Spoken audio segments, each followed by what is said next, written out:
Okay, so this is the first class of economics monetary policy. Today the CFA level 1 examinations for February are also starting. So all the best to all of them who are appearing for the examinations, if you have your friends and all that. So yesterday I had a family function and there were 3 CFA students who are appearing for the exam today. So that's the beauty about the CFA program कि आज exam है और कल वो लोग party में हैं. ठीक है ना. We always tell them that CFA exams के दो दिन पहले पढ़ना नहीं पड़ता है. इनफैक्ट उसका नेगेटिव इफेक्ट होता है पढ़ने से. So they generally follow this. So the same thing will turn out to be true for you. No messages are coming right now. एक बार जस्ट नॉक करना पीछे स्टाफ को. हाँ, अब आना चालू हुआ है. Sanchi, Maheshwari, I hope the audio and the video are fine.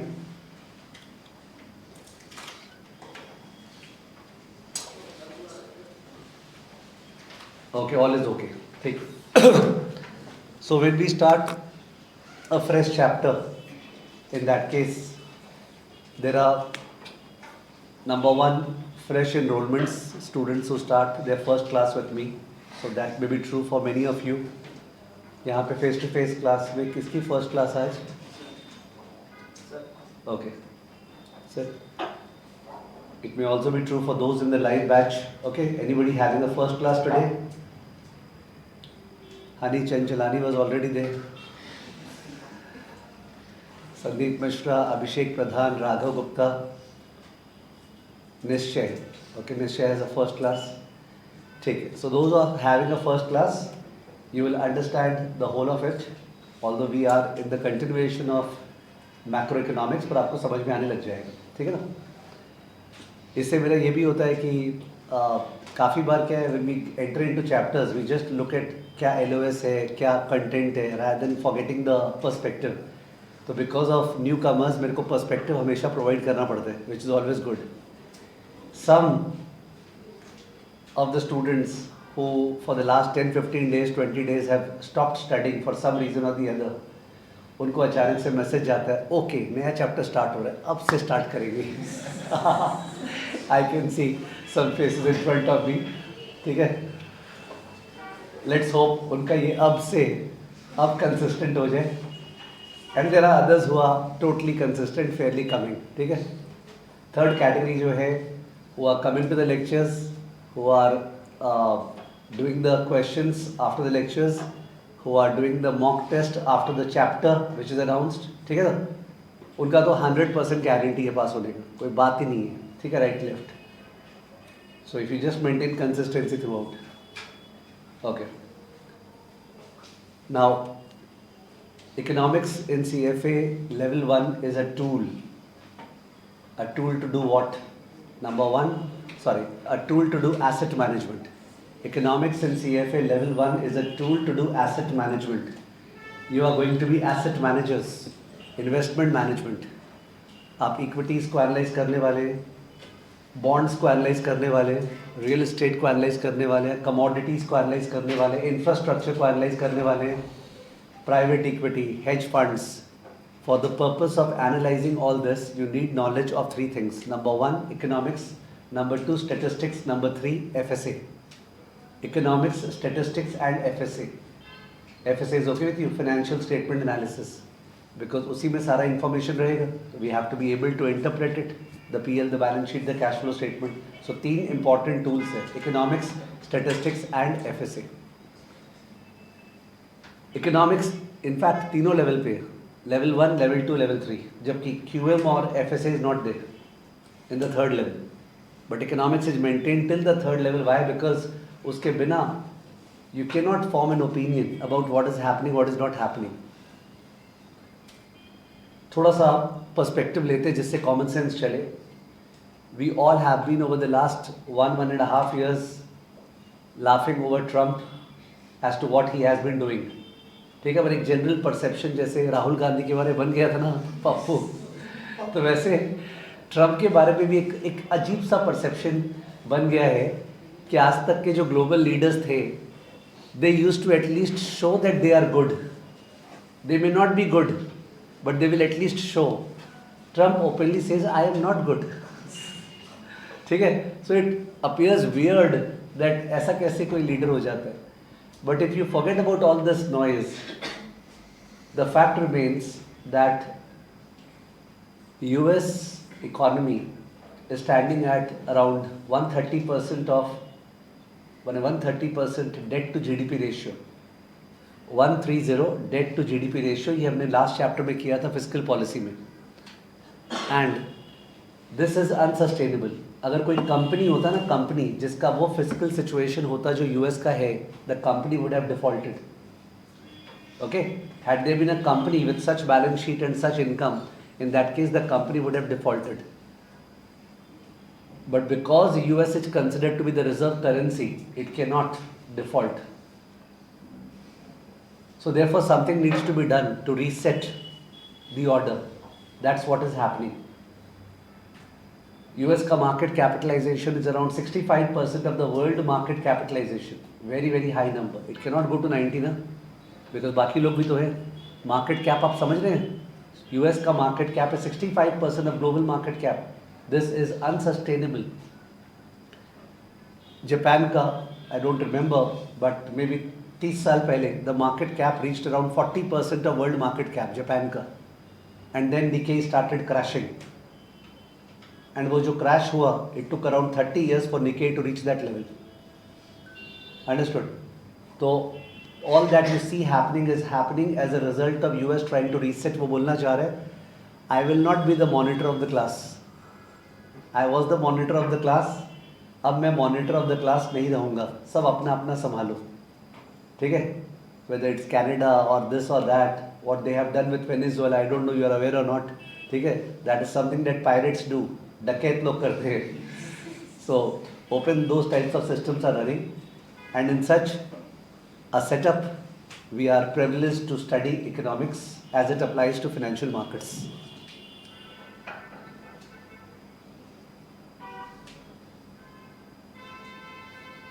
तो इकोनॉमिक्स CFA लेवल 1 में 3 पार्ट्स है. One is micro economics which has not been given respect at all. एक चैप्टर है केवल उसका. Second is macro economics, heavy respect दिया गया उसको. We have business cycle, physical policy, monetary policy, geo politics, 4 chapters. और उसके बाद वी हैव इंटरनेशनल इकोनॉमिक्स, जिसमें international trade, capital flows and exchange rate. Currency वाला पार्ट जो है ना, बहुत इंपॉर्टेंट है. Rupee over the last couple of months has been depreciating very very significantly. ठीक है? So all those foreign investors who have invested in India, they are bleeding on 2 accounts. Number 1, our stock markets have not been doing well in rupee terms, and number 2, for them rupee is also a asset in which they have invested. Rupee is also falling. So India has become one of the worst performing markets, okay, in the globe over the past. And now that Securities Transaction Tax has been increased, STT, in yesterday's budget, it would further aggravate the same. But from my personal point of view, I like the fact it happens. Why? Because we are not allowing our markets to become overheated. We are not allowing our economy to get overheated. Because when some things are too good, in that case crash happens. So you will find that our economy and our markets are going to sustain the type of trend that is there over the last 10 years. अपने sustain कर पाएंगे, because we are not allowing it to go into the bubble territory. Okay? Plus, you always studied that India में capital is plenty और capital is scarce. तो capital scarce है, और वहाँ पे जहाँ पे capital scarce है, वहाँ पे how can the government allow the savings? How can the government allow? सुनाई दे रहा है ना? Okay. How can the government allow the savings of retail people to go into gambling, to go into futures and options without understanding the same? या तो वो लोग derivative का सारा चैप्टर्स कर ले अपना, 9 चैप्टर्स कम से कम, और L2 का भी करना पड़ेगा, तब जाके करें. और वरना why to invest in futures and options? So they are not understanding. So by this means or that means that has to be done. तो मैं जिस तरह से देखता हूँ, it is totally fine. Anyways, so those who are attending the first class today, हमने micro economics का एक चैप्टर कर लिया है, जिसमें परफेक्ट कंपटीशन, ओलिगोपोली, ये सब होता है. ठीक है? तो यूजुअली क्लास 11-12 में किया हुआ रहता है. देयर आर एक्सेप्शंस जिनका नहीं होगा, but doesn't matter, it's common sense. हमने 2 चैप्टर्स मैक्रो का कर लिए, business cycles, boom recession and fiscal policy. And now we are in the 3rd chapter of macro which is monetary policy. ठीक है, 3rd chapter monetary policy. Somebody started, sir, yes, silver crashed 35%. एक second है. तो अपने 3rd chapter में है monetary policy में, and इससे बहुत अच्छा बेस बनेगा for the purpose of understanding the impact on financial markets. In between somebody is asking a doubt in the face to face, I'll communicate. Yes, please. Budget में हमारा real GDP growth 7 से 7.5% हुआ. तो ये क्या economy के लिए अच्छा है? पहला बात तो है, हम लोग बजट का चर्चा करने के लिए नहीं बैठे हैं. ठीक है, यूट्यूबर्स लोग भरे हुए हैं, बहुत जन का चर्चा सुन सकते हैं. तो is asking about real GDP growth 7 से 7.5% हुआ है. आई थिंक पहला बात तो ये फिगर्स करेक्ट नहीं है. ठीक है, they have not gone to 7.5, but अच्छा तो है ही. We are a growth economy. India is, मैं तो लास्ट क्लास ही बोला था, आप तो थे कि इंडिया केवल एक ही प्लैकार्ड ओपन करके रखा है क्या, we are a growth economy with strong fundamentals and strong macros. ठीक है, तो that is what we are trying to क्या बोलते हैं हम, मूव टूवर्ड्स. एक चीज़ बता रहा हूँ, जिस सिंस उसने सिल्वर के बारे में बोला, even if you are not observing data points one by one, ना कोई बोलेगा मैं ट्रैक पे नहीं हूँ, but if you are generally following, gold and silver prices had been going up. कोई डाउट ही नहीं है, कोविड के बाद से बढ़ रहा था. The primary trend was up up up up up. अब कोई चीज़ अगर प्राइमरी ट्रेंड अप चल रहा है ना, और उसमें अचानक से शॉर्ट टर्म में और जोर का उछाल आ जाता है, there is a trend which is going up, and then what happens in the short term, there is a further increase, मतलब बहुत जोर का 30-40%, 10%, 20% in a small span of time. That is a signal that अब इसको हल्का कर देना चाहिए. दोज हु आर होल्डिंग, कि थोड़ा सा हल्का कर देना चाहिए, पूरा नहीं. Because if you ask me, the question comes, sir क्या गोल्ड और सिल्वर को बेच देना चाहिए, विल दे गो डाउन? तो मेरा जवाब है, व्हेन यूएस का debt to GDP ratio goes back to around 70-80%, that is the time to sell gold. When US का debt will go down to 70-80% of GDP, that is the time to sell gold permanently. अभी US का debt 130% है. They are going to do n number of things which will ultimately result in gold going up, going up, going up, dollar coming down, coming down, coming down. Okay? They don't want to be the reserve currency. They are saying that we have different currencies. तो but मेरे को उसका चर्चा नहीं करना था, since यहाँ पे चालू हो गए लोग गोल्ड सिल्वर, इसलिए बोलना पड़ा. ठीक है, तो I personally sold 1/5 of my gold holdings 4-5 दिन पहले. ऑल्दो इतना मेरे में दूरदर्शिता नहीं था कि उसके जस्ट बाद गिर जाएगा, बिलीव मी, मैंने I will not claim that at all, but इतना लकी हो गया कि उसके बाद it has fallen and then I have once again purchase them back. ठीक है, but I am telling you, मैं इतना बढ़िया प्राइस रिएक्शंस कोई हालत में भी फोरकास्ट नहीं कर सकता हूँ, वो कोइंसिडेंटली हो गया. And the reason for my selling was it was already going up and then it's really exploding, so there is no sense of such a meteoric rise. Anyways, so monetary policy chapter start कर रहे हैं अपने. एक बार LOS देखते हैं इसका, what are the learning outcome statements. 1 second. Yeah, have a look. Screen पे आपको दिख रहा होगा. Roles and objectives of central bank. लग रहा है क्लास 11-12 स्टार्ट हो गया, सबका किया हुआ है.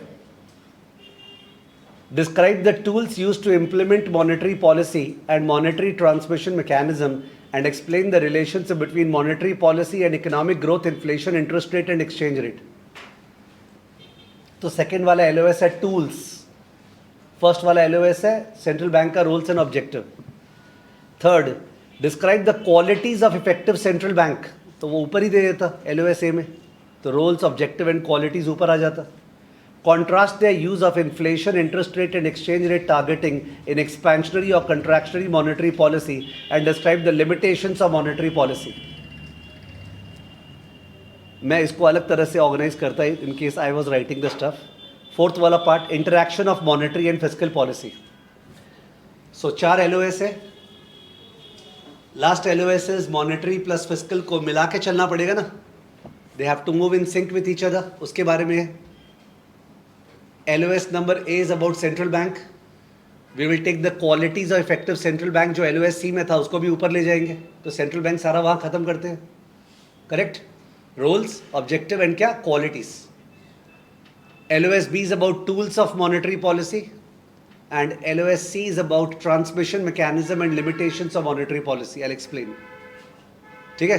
तो लंबा चैप्टर है, टाइम लगने वाला है because there are a lot of technicalities in it. ठीक है. So let me discuss. Full screen कर देना. आप लोग को पता होना चाहिए कि there is something called prerequisites in CFA level 1 which is not a part of the syllabus. तो what is money, what are the functions of money, ये सारे चीज़ों को इन्होंने सिलेबस में नहीं रखा है. They have taken it to prerequisites. फिर भी जरा बहुत उसका यूज़ आ जाता है. तो let me not go to the barter system and bore you, but still let me take 3 names. Number 1 commodity money, number 2 representative money, number 3 fiat money. मैं 3 words बोल रहा हूँ. Commodity money, representative money and fiat money. Okay. अब question पूछ रहा हूँ because words बोलने से अपने आप ही माइंड में कुछ जाता है. And that's what the CFA curriculum is all about. Commodity money, representative money, Fiat money. ठीक है. अब क्वेश्चन सुनना.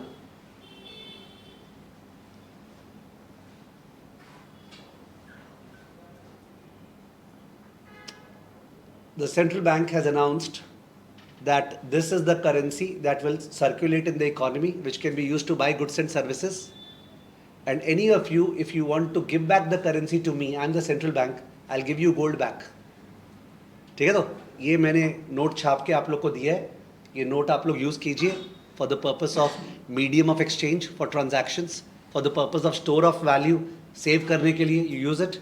एंड इन केस आपको कुछ भी प्रॉब्लम हो तो आप वो नोट मेरे को वापस दे दीजिएगा. मैं आपको गोल्ड दे दूंगा. क्या दे दूंगा?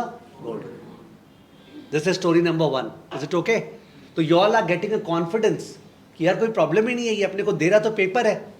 पेपर का तो वैसे वैल्यू ही नहीं है ना, पेपर दे रहा है. पर ये क्या बोल रहा है, अगर पेपर हम इसको वापस देते हैं तो उस केस में ये अपने को गोल्ड दे देगा. और अनाउंस्ड है 1 rupee is equal to how many ounce of gold. Correct है. तीनों वर्ड्स क्या क्या था? Number 1 commodity money, number 2 representative money, number 3 fiat money. ध्यान रखना. और अब 3 स्टोरीज चल रहे हैं. पहला वाला स्टोरी क्लियर हो गया आप लोग को. Second story. इतना झमेला क्यों करना है सर? गोल्ड कॉइन्स इशू कर दीजिए. Gold coins, silver coins. तो गोल्ड और सिल्वर कॉइन्स जो है वो इशू कर रहे हैं और वही चलेगा for the purpose of exchange. आप बाजार में जाके गोल्ड सिल्वर कॉइन से अपना सामान खरीद लीजिए. Is it okay? ये सेकेंड स्टोरी था. स्टोरी नीड नॉट बी बड़ा. थर्ड स्टोरी है, गवर्नमेंट ने अनाउंस किया है हम पेपर करेंसी इशू करें. जो पेपर है, ठीक है, तो उसका कोई गोल्ड में कन्वर्जन नहीं होगा. ठीक है ना. वो बोलना चाह रहा है कह दिया तो कह दिया. इसका मतलब सभी जन इसको यूज़ करेंगे अब से गुड्स बाई करने में. कोई ना नहीं कर सकता है. If you go to SSCI and say that I want to buy the CFA program by paying 40,000 rupee, SSCI can not say no. ठीक है. तो but it's like announced and it's acceptable. That में दुनिया चल रही है. तो 3 story बोला. स्टोरी नंबर 1 याद है, पेपर है उसके बदले गोल्ड मिल जाएगा. स्टोरी नंबर 2 पेपर नहीं है, गोल्ड कॉइन से सिल्वर कॉइन से. और स्टोरी नंबर 3 पेपर है, पेपर के बदले गोल्ड नहीं मिलेगा पर आपको एक्सेप्ट कर रहे हैं, आप उसको ट्रेड की बने एक्सचेंज ऑफ गुड्स पे यूज़ कीजिए. Story number 1 was which money? तो स्टोरी नंबर 1 में यहाँ पे कंफ्यूजन हो रहा है. यस, वहाँ पे हनी चंचलानी 3 मनी था, commodity money, representative money and fiat money. तो स्टोरी नंबर 1 में पेपर के बदले गोल्ड मिलेगा. स्टोरी नंबर 2 में गोल्ड ही है कॉइन. और स्टोरी नंबर 3 में पेपर के बदले कुछ नहीं मिलेगा, सीधा आप यूज़ कीजिए. तो स्टोरी नंबर 1 कौन सा था? मिक्स्ड है. जवाब मिक्स्ड है यहाँ पे. ठीक है. स्टोरी नंबर 2 कौन सा है?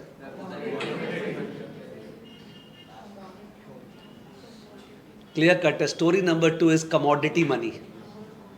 1 के बारे में कंफ्यूजन हो सकता है but 2 was easy to guess, क्योंकि उसमें तो सीधा कमोडिटी ही इशू कर दी है ना. Gold coin, silver coins is commodity money. It has value because it is that metal. तो story number 2 was commodity money. और ये भी इजी था थर्ड वाला is what? Fiat money. Third वाला is fiat money. By decree, by government decree it is having value. Government ने announce किया है. And by usual acceptability, the fact that yes रुपया में लोग पेमेंट एक्सेप्ट करते हैं. ठीक है. तो फर्स्ट वाला वॉज रिप्रेजेंटेटिव मनी. तो let's take it as the balancing figure. Representative money. दुनिया में कहीं भी अभी कमोडिटी मनी नहीं होता है, रिप्रेजेंटेटिव मनी नहीं होता है. There is only one money which is that fiat money. Okay, there is only fiat money. Of course barter system के बाद कमोडिटी मनी आया था. कमोडिटी मनी के बाद गोल्ड स्टैंडर्ड आया था. गोल्ड स्टैंडर्ड के बाद आज के दिन अपने किस में है? Fiat money. Is it okay? somebody very much interested will find YouTube videos on the same. ठीक है, and so on. अब मनी का 3 फंक्शन सुना होगा आप लोगों ने. 3-4 फंक्शंस किसी को याद आता है तो बताना. स्टोर ऑफ वैल्यू सुनाई दिया मेरे को, और medium of exchange, major of wealth को शायद यूनिट ऑफ अकाउंटिंग बोलना चाह रहे हैं. ठीक है, measure of wealth is very less spoken word. तो medium of exchange, store of value, unit of accounting, standard for deferred payment. पूरा 11-12 उजागर हो गया. ठीक है ना, 3 पे ही रुकते हैं I think. So one is medium of exchange, second is unit of accounting, माने मेरे को अपना भी 11-12 याद आ गया. ठीक है, and third is store of value. ठीक है, 3 फंक्शंस ऑफ मनी यूजुअली सुना होगा. इन केस नहीं सुना है तो लेट्स टॉक अबाउट इट. से प्रिजन है, प्रिजन. Okay, prison. और प्रिजन में पैसा तो होता नहीं है लोगों के पास. तो इन दैट केस एक दूसरे से कुछ बाई करने के लिए दे गिव समथिंग एल्स. से ड्रग्स बाई करना है तो होता है ना, मूवी याद नहीं आ रहा मेरे को, क्या देते हैं? कोई मूवी याद आ रहा है जिसमें प्रिजन में एक जन दूसरे से कुछ ले रहा है, उसके बदले कुछ दे रहा है? सिगरेट? हाँ, पता नहीं. हाँ, व्हाटएवर. तो मेरा बोलने का मतलब वहाँ पे they are giving something else to get something in exchange. तो वहाँ पे money is not acting as the medium of exchange. It is not acting as the medium of exchange. However when they are thinking कितना दे, then they are saying that इसका दाम बाजार में 500 रुपये है. इस चीज़ का दाम बाजार में 500 रुपये है. द फैक्ट दैट तुमने बोला इस चीज़ का दाम बाजार में 500 रुपये है, मेरे कोर्स का दाम 40,000 रुपये है. What is that? Unit of accounting. Unit of accounting means everything is expressed in terms of what? Money. And store of value का मतलब होता है, स्टोर ऑफ वैल्यू, लोग मूवी का नाम बोल रहे हैं. ठीक है, स्टोर ऑफ वैल्यू का मतलब होता है कि you can earn money today and save it and use it what? Later on, because it will still have value. आप मनी आज कमा के बाद में यूज कर सकते हो, it will still have value. तो that is the store of value. For all this thing to happen, money should be able to maintain its value. That means there should be high inflation or low inflation. Low inflation. Very, very clear. Agar money, but if there is high inflation in the economy, then money will not be able to perform these functions. Unit of accounting, medium of exchange, store of value. If you store it for the purpose of value, you will find that later on चीज़ों का दाम double triple हो जाएगा और आपके पास वो पैसा पड़ा हुआ है. You can by half of the things. Correct है? तो इन दैट केस यहाँ से आता है LOS में मैं घुस गया हूँ कि सेंट्रल बैंक जो है उसका रोल में one of the most important role, जिससे अपने को मतलब बाकी सब BCom है, वो है to conduct monetary policy. The most important role about which we are concern, जो अपने काम आएगा L2 L3 में भी. Central bank conducts monetary policy, जो चैप्टर है, conducts monetary policy. Monetary policy means it influences the quantity of money and credit as well as the price of money and credit in order to influence aggregate demand in an economy. फिर से central bank 2 चीज को influence करता है, Q and P. Q and P. Q of money and the P of money. P of money is the interest rate. Price of money is what? Interest rate. And the quantity of money and credit in the economy in order to influence aggregate demand. In order to influence aggregate demand. Aggregate demand is C plus I plus G plus X minus M. Aggregate demand is C plus I plus G plus x minus m. Those who are doing the first class today, when I say aggregate demand is C plus I plus G plus x minus m, is some comfort level coming or total discomfort? Yes, please? Total discomfort. Okay. C plus I plus G plus x minus m. C for consumption, I for investment, G for government expenditure, X for exports, M for imports. It's a four sector economy: household sector, business sector, government sector, external sector.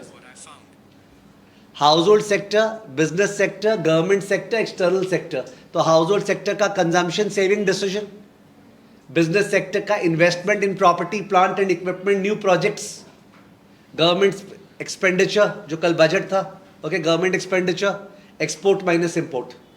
तो aggregate demand for goods and services जो अपने produce हो रहे हैं, it is demanded by household, demanded by business, demanded by government and demanded by the foreign sector. But then we are also importing from abroad, which is not domestically produced. So minus M. C plus I plus G plus X minus M. That is aggregate demand. That is aggregate demand. Okay. So aggregate demand definitely depends upon money and the price of money. अगर interest rate ज़्यादा है, ceteris paribus, other factors remaining constant, you will feel like consuming more or saving more. Saving more to earn interest. If interest rate is higher, you will feel inclined not to consume more but to save more. Saving means actually apna wala investing. In retail language, when I say saving means you are investing. But in economics language, investing is not that. In economics, investing is investing by the corporate sector in new projects. Be very clear. हम लोग जो investment बोलते हैं economics में वो investment, economics में वो savings है. ठीक है. इन्वेस्टमेंट इज जो कॉर्पोरेट सेक्टर नया नया प्लांट बैठा रहा है, नया प्रोजेक्ट बैठा रहा है, दैट इज इन्वेस्टमेंट. ठीक है ना. सो हाउस होल्ड सेक्टर का consumption saving decision depends upon interest rate, the quantity of money. Business sector जो इन्वेस्ट करता है नए प्रोजेक्ट्स में, वो पूरा पैसा खुद का होता है, retained earning, ploughing back of profits, या पैसा बोरो करना पड़ता है. बोरो करना पड़ता है, तो accordingly the borrow at an interest rate. So investment by business depends upon interest rate. ठीक है. तो ये जो फॉरेन कैपिटल इंडिया में आता है to invest in Indian paper, whether stocks और बॉन्ड्स, एंड इंडियन कैपिटल बाहर जाता है to invest in US stocks and bonds, ये जो पैसा आता जाता है, इसका सबसे मेन रीजन है to earn high risk adjusted return. To earn high risk. तुम क्यों पैसा लगा रहे हैं बाहर? अगर लगा रहे हैं तो ये यहाँ पे कमाने के लिए. बाहर वाले लोग भी अगर इंडिया में लगा रहे हैं टू अर्न रिटर्न, तो अगर इंडिया में इंटरेस्ट रेट बढ़ेगा, सेट्रिस पेरिबिस, अगर इंडिया में इंटरेस्ट रेट बढ़ेगा, ceteris paribus, other factors constant, तो India will receive higher capital inflows और लोअर कैपिटल इनफ्लोज. हायर पैसा और आएगा because foreigners would like to invest over here, to earn over here. ठीक है. तो they would like to invest over here. इसका मतलब foreign capital flows and therefore currency is going to be affected by interest rate. Currency is going to be affected by interest rate, and if currency gets affected, exports import get affected. If currency gets affected, exports import get affected.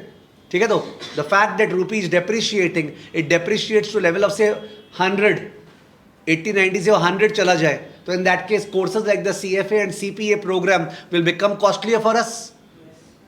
Courses like the CFA and CPA program become costlier for us. It's a fact. तो हो सकता है somebody will feel like not doing them. It is out of my pocket.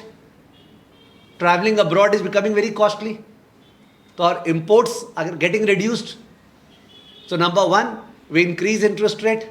Sorry, suppose we decrease interest rate. Why? Because there is too much, क्या बोलते हैं, unemployment in the economy. बहुत ज़्यादा unemployment चल रहा है इकोनॉमी में.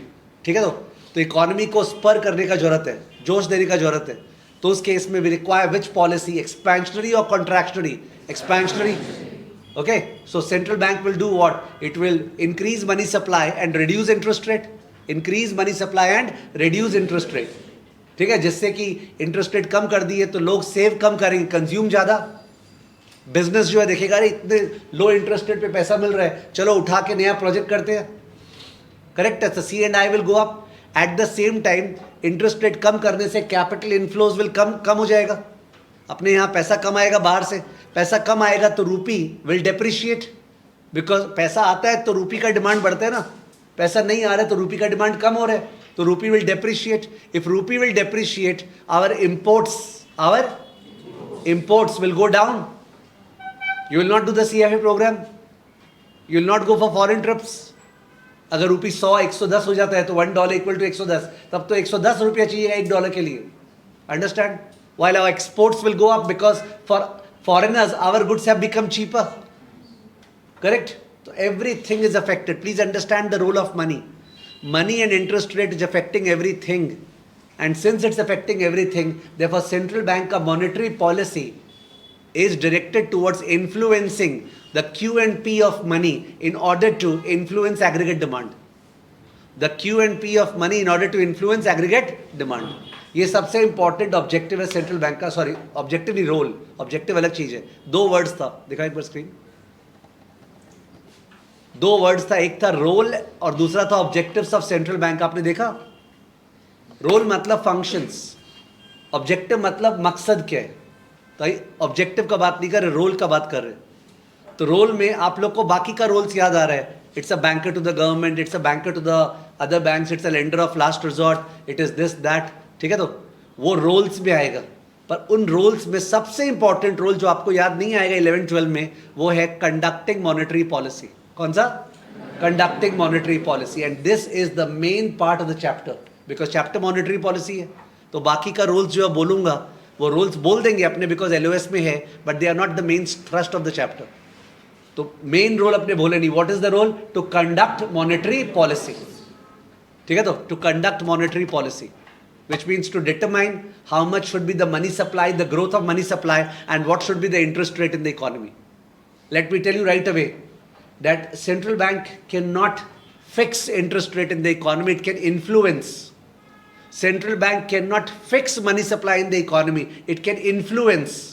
It can strongly influence, because money supply and interest rate will also depends on people behavior. Will also depend upon लोगों का behavior के ऊपर dependent होगा. ठीक है, विल कम टू इट. तो कंडक्ट मॉनेटरी पॉलिसी. और मॉनेटरी पॉलिसी में 2 तरह का मॉनेटरी पॉलिसी होता है, expansionary and contractionary. Expansionary and contractionary. Expansionary monetary policy is called expansionary because it is supposed to increase what? AD, increase aggregate demand. काश consumption बढ़े, काश investment बढ़े, काश गवर्नमेंट एक्सपेंडिचर नहीं बोल सकते, बिकॉज गवर्नमेंट एक्सपेंडिचर तो पॉलिटिशियंस डिटरमाइन करेंगे ना. तो लेट्स लीव दैट G वाला पार्ट. और कास्ट एक्सपोर्ट माइनस इंपोर्ट बढ़े. तो C को एक्सप्लेन किया जा सकता है, I को एक्सप्लेन किया जा सकता है, X माइनस M को एक्सप्लेन किया जा सकता है, G को एक्सप्लेन नहीं किया जाता रैशनली. G इज नॉटंकी, मतलब वॉट एवर कैन हैपन. तो G is exogenous.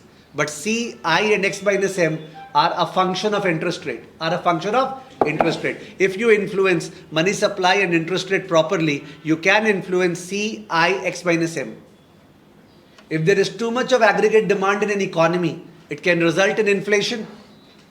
If there is too much of aggregate demand in an economy, it will result in inflation. The economy is heated up. Okay, business cycle is up. What is the requirement over there? The requirement over there is to conduct expansionary monetary policy or contractionary monetary policy. Contractionary, उस समय अपने economy को cool करना है, यानी money supply कम करना है, interest rate ज़्यादा, मनी सप्लाई कम, इंटरेस्ट रेट ज़्यादा. ठीक है, तो while at the same time अगर एग्रीगेट डिमांड बहुत ही कम है, if there is very low aggregate demand, people are not spending, businesses are not investing in new projects, in that case there is a need to pump prime the economy. By way of which policy?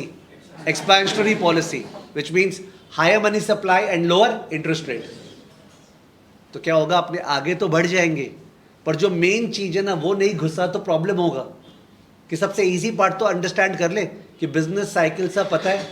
जब economy नीचे है, business cycle में recession चल रहा है, तो अपने को एक्सपेंशनरी मॉनेटरी पॉलिसी करना है. ये अटकना नहीं चाहिए किसी का कि ये बोल नहीं पा रहे, ये थॉट नहीं आ रहा है. ठीक है, और एक्सपेंशनरी करना चाहिए, मतलब मनी सप्लाई ज़्यादा, इंटरेस्ट रेट कम.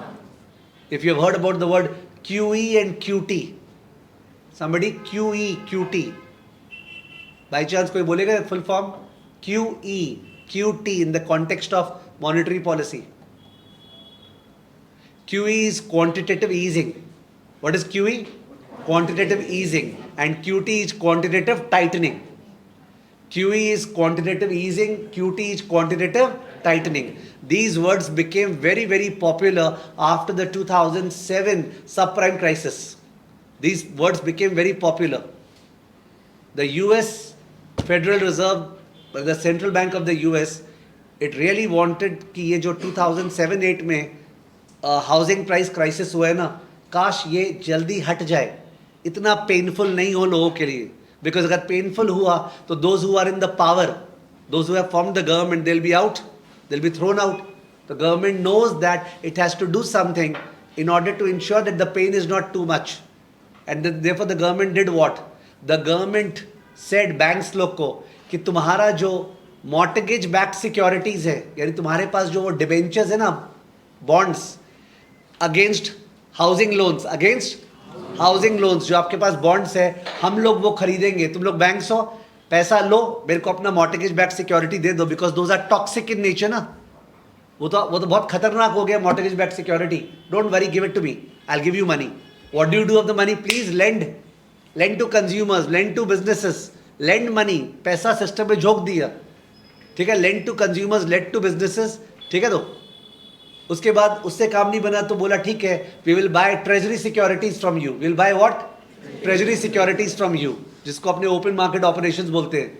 वो बाई कर लिया, short term, long term treasury security by कर लिया, ठीक है. तो ये सब किया गया था. This is called QE. What is it called? Quantitative easing, ठीक है. और फिर अचानक से 2011 या 12 में जब वो लोग बाहर आ गया मोटा मोटी, तब जाके वहां पे अनाउंस हुआ कि we are going to taper QE. We are going to taper. अब जो जो जो कपड़ा निकाले तो सिलाई करने वाले हैं, यानी we are going to just pull it back. जो QE था ना उसको पुल इट बैक करेंगे. और जैसे ही किया pull it back, तो all the easy money which was circulating around the world economy, even in India, there was a fear that अब वो पैसा वापस चला जाएगा. And that time rupee had depreciated from levels of 50, 55 to 70. उस समय रुपया का सबसे मेजर डेप्रिसिएशन हुआ था 2011, 12, 13 का टाइम है, ठीक है, जहाँ रूपी इस तरह गिरा. Just by they said taper, by that one single word, which shows the importance of US in the financial system, ठीक है, कि what significant influence they have, whatever. So, मेरे को लग रहा है कि आपको मॉनेटरी पॉलिसी में एक्सपेंशनरी और कॉन्ट्रैक्शनरी समझ में आ गया है, ठीक है. तो ये समझ में आने का तरीका ये है कि एक बार जब खुद से सोचो, अभी क्लास के टाइम पे तो मैं बोलते जा रहा हूँ, तो you don't get the time to just relax and think. But otherwise please एक बार ये जरूर करना कि सर ने बोला था एक्सपेंशनरी और कॉन्ट्रैक्शनरी मॉनेटरी पॉलिसी, जरा सा हम सोच सकते हैं क्या कि इकोनॉमी रिसेशन में है, तो कौन सा पॉलिसी चाहिए? एक्सपेंशनरी. किस चीज को वो एग्रीवेट करेगा? एग्रीगेट डिमांड को. कैसे? क्वांटिटी और मनी को बढ़ाना है, इंटरेस्ट रेट क्या करना है? कम. प्लीज, ये बहुत बहुत इंपॉर्टेंट है, इसके बिना द चैप्टर इज गॉन, ठीक है. तो एक्सपेंशनरी और कॉन्ट्रैक्शनरी मॉनेटरी पॉलिसी समझ में आना चाहिए. मेरे को लग रहा है सिग्निफिकेंटली आप लोग का चेहरा देख के कि समझ में आ चुका है, बाकी मल्टीपल चॉइस में होगा. करेक्ट. तो रोल्स ऑफ सेंट्रल बैंक, तो रोल्स ऑफ सेंट्रल बैंक में मेरे लिए सबसे इंपॉर्टेंट रोल है, it conducts monetary policy. It conducts monetary policy. उसके बाद since roles of central bank अपने क्लास 11, 12 में किया हुआ रहता है, तो in that case it's good that you speak out aloud है. प्लीज बोलो क्या रोल है सेंट्रल बैंक का? तो लेंडर ऑफ लास्ट रिजॉर्ट सुनाई दिया, लेंडर ऑफ लास्ट रिजॉर्ट. अब मेरे को यहाँ पे बीकॉम या क्लास 11, 12 का क्लास तो पढ़ाना नहीं है, ठीक है. We can't disrespect the CFA programme like this. तो let us lift it to a level जो समझ में आए. सुनना, 2007 में, you can Google later on because I may be incorrect regarding my exact years. 2007 में trading was going on the floor in all brokerage houses. I remember distinctly there is a particular क्या बोलते हैं, पुराना passport building है कैलकाटा में, ठीक है, somewhere near BBD बाग, वहाँ पे. तो वहाँ पे there are 2 or 3 arbitrage firms. One is Lohia Securities, okay. तो लोहिया सिक्योरिटीज में I was one adviser over there, ठीक है, regarding their derivative trading. When I was there at that time the news came. What news came? Northern Rock, क्या नाम बोले? Northern Rock. वैसे शायद ठीक बैंक नॉर्दर्न बैंक हो गया. तो नॉर्दर्न आर्क या some particular UK bank, it had a liquidity run. It had a liquidity run. Bank में लिक्विडिटी रन का मतलब क्या होता है? शायद आप लोग को फील हो गया होगा, बैंक में लिक्विडिटी रन का मतलब, if somebody wants to speak out, a run on the bank, Hindi, English, anything allowed. A run on the bank means what? Short of liquidity is an English language. Can you open it out? Yeah, like they cannot give back more money. They cannot give back the money to people. People are queuing up. People are queuing up. और line लगाने में तो Indians जो first है, कोई compete ही नहीं कर सकता है. You can understand what will happen. ठीक है? तो people are queuing up on the bank कि हमको पैसा वापस दो.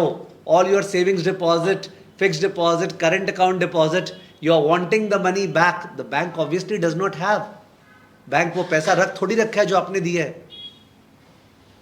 And the bank is not able to repay. और सिंस फियर जा रहे ना, फियर, तो और भी लोग जो घर पे शांति से बैठे थे वो लोग सोचते हैं यार अपने भी चल जाते हैं, अपना पैसा डूब जाएगा.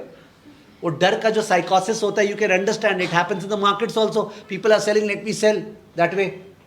तो that's called a run on the bank. ठीक है? Sandeep Mishra is saying ICICI के साथ भी हुआ था सर इंडिया में, बच गया था वो. ठीक है? तो नॉर्दर्न बैंक के साथ यूके में हुआ था. तो उस समय नॉर्दर्न बैंक किसके पास जाएगा? Central bank, bank of England के पास गया, बचाओ बचाओ बचाओ.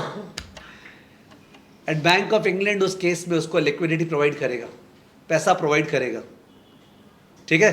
गवर्नमेंट अनाउंस करेगा कि सारा का सारा डिपॉजिट्स हम लोग गारंटी कर रहे हैं, आप लोग चिंता मत कीजिए जो लाइन में खड़े हैं, हम बोल रहे हैं कि आपको पैसा वापस मिल जाएगा. ठीक है? ये अनाउंसमेंट होता है. ये अनाउंसमेंट होने के बाद जाके थोड़ा सा कामनेस आता है, because the government is saying. ठीक है? That is called lender of the last resort. The lender of the last resort is not a dialogue. If you put in GPT कि lender of the last resort को मेरे को experience करना है, language नहीं, I want to experience, तो please share examples with me of the past where lender of the last resort function has been globally triggered. ठीक है? You should do that because you really like the reading. आपको जो story से कुछ बताया जाता है ना, अपने तो limited time, I can't divert too much because otherwise मेरे इतना सारा केसेस याद आ रहा है. सेकेंड केस हुआ था अभी 2022-23 में. ठीक है? यूएस में, when these banks had done what, ये बैंक्स ने लॉन्ग टर्म गवर्नमेंट सिक्योरिटीज में इन्वेस्ट कर रखा था. लॉन्ग टर्म गवर्नमेंट सिक्योरिटीज में इन्वेस्ट कर रखा था. ठीक है? तो एंड कोविड के बाद जब इन्फ्लेशन अचानक से शूट अप हुआ ना, तो the federal reserve started raising interest rate. Inflation को फाइट करने के लिए कॉन्ट्रैक्शनरी पॉलिसी, तो इंटरेस्ट रेट बढ़ाना चालू किया. और इंटरेस्ट रेट इंक्रीज करने से bond price falls, because bond price is the present value of future cash flows. Like so तुमको अगर 1000 मिलने वाला है एक साल बाद, तो 1000 divided by 1 + r, 1000 divided by, that is what you will pay today ना for the 1000. What will you pay today? 920 दोगे? कैसे आता है? 1000 divide by 1 + r, r is the required rate of return. If that r goes up, 1000 का present value comes down. और अगर 10 साल का है, 20 साल का है, तो 1000 divide by 1 + r power 10. 1000 divide by 1 + r power 10, माने पावर में 10. तो r को इंक्रीज करते ही क्या जोर से गिरेगा? You can understand. Power 30. 1000 divide by 1 + r power 30. तो if you increase r, the value will fall. तो क्या हुआ? ये लोग बता रहे हैं बैंक्स का नाम, sir Silicon Valley Bank and all that. In case बने you always obviously in your class, बहुत सारे जन क्लास 9-10 में थे, ध्यान नहीं होगा, but there was a massacre which occurred in US because these banks का जो बॉन्ड्स है ना, बॉन्ड्स, वो बॉन्ड का वैल्यू गिर गया.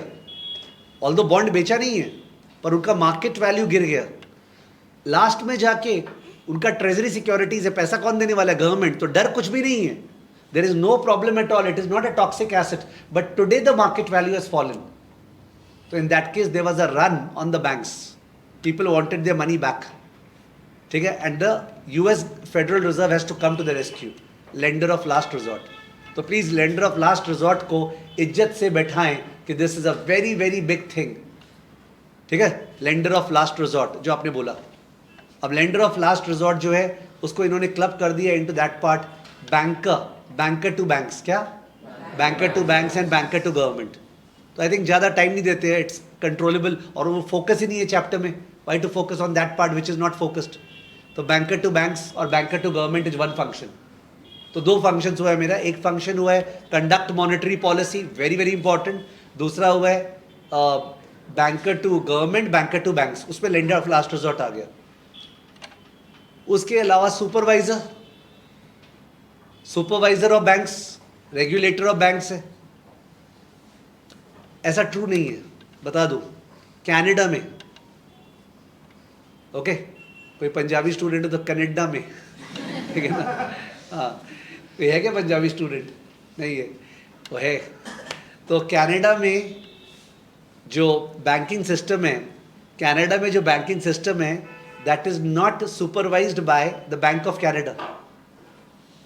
अपने यहाँ इंडिया में, इटली में, नीदरलैंड में, the central bank is the supervisor of the banking system, RBI है यहाँ पे।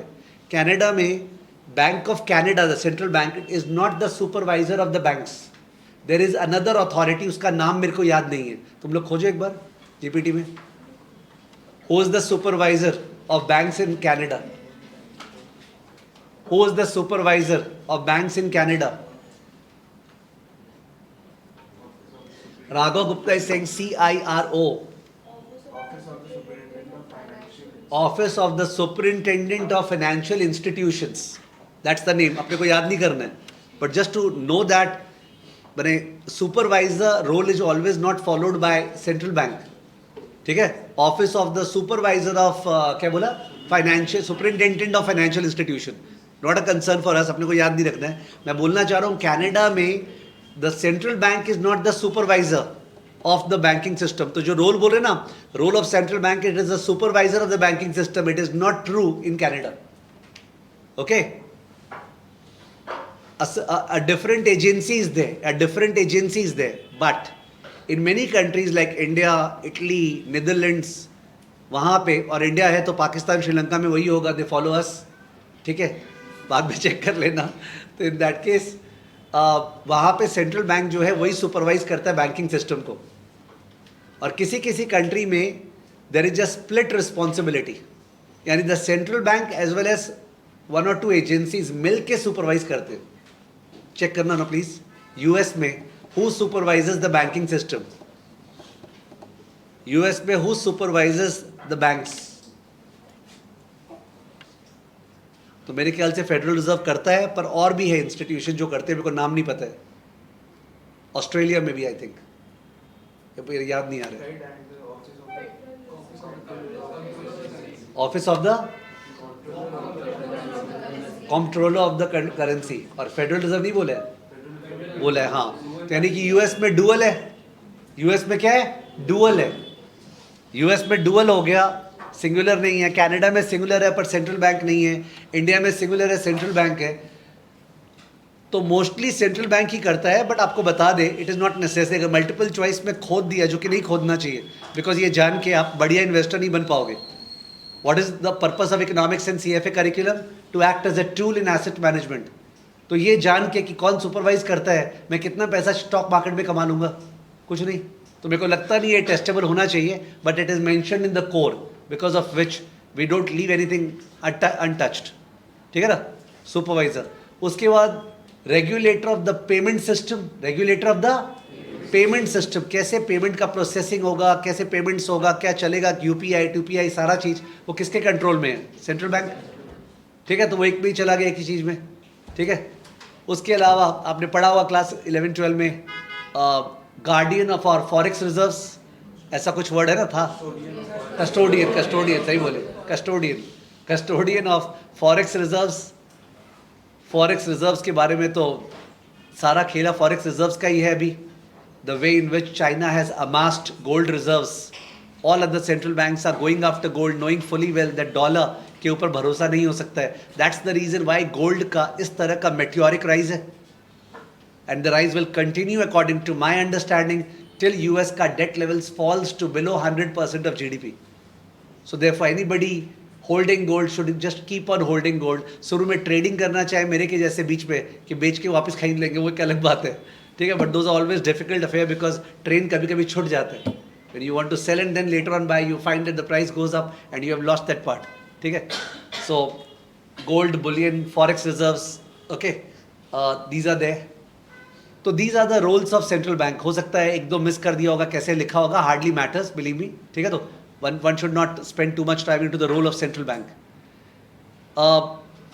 Objectives of central bank, very very important. Role important नहीं था, ऑब्जेक्टिव इंपॉर्टेंट है. Objectives of central bank discuss कर रहे हैं. The overarching objective or the primary objective of central bank is price stability. What? Price stability. Price stability means low stable inflation. Low stable inflation. India में मैंने बताया last chapter में, फिर से बता रहा हूँ और अब बताने का बनता है. इंडिया में सेंट्रल इन्फ्लेशन का target is 4%. What is it? 4% ±2. और मैं एग्जांपल नहीं दे रहा हूँ, बता रहा हूँ. इंडिया में Government of India has signed a contract with RBI wherein RBI is duty bound to make inflation stay at 4% ±2%. ऊपर की तरफ 6, नीचे की तरफ 2. If in 3 consecutive quarters inflation breaches 6% on the upside or breaches 2% on the downside in India, RBI has breached that contract with the government. It will be called upon, there will be repercussions. समझ गए कि एक quarter में हो सकता है, but 3 quarter में लगातार होगा तो देयर इज एन इश्यू. यानी टू मच ऑफ इन्फ्लेशन या too much of recession going on. Why is the RBI not doing anything?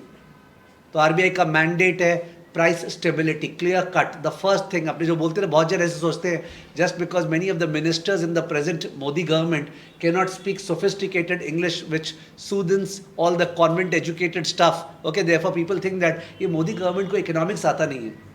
As if economics का झंडा वो लोग ही ले रखे जिन लोग को इंग्लिश बढ़िया बोलना आता है, which is not true. There is no difference, there is no linkage between economics and English, believe me. So the first thing that they did, if you check out in 2014-15 when they came to power, is that they entered into a single targeting by RBI. क्या targeting? Inflation. उसके पहले RBI का बहुत सारा targets था, उसके बाद single handedly कर दिया आपका primary target is inflation. Because अगर इन्फ्लेशन आप टारगेट नहीं कर पाए तो money will not act as a medium of exchange, money will not act as a unit of accounting, money will not act as a store of value. Across the globe everywhere price stability doesn't matter. मैं 5 minute तक इसके बारे में बोलूँ, I don't mind.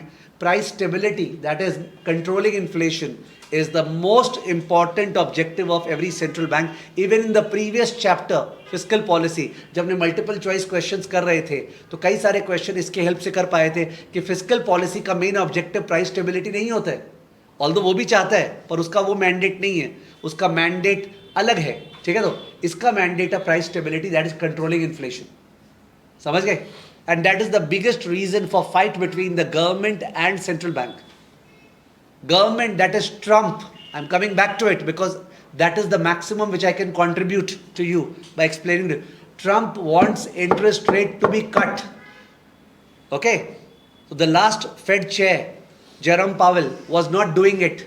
And there was a lot of drama, and because Trump doesn't spare anybody, na? He just speaks whatever he does. ठीक है?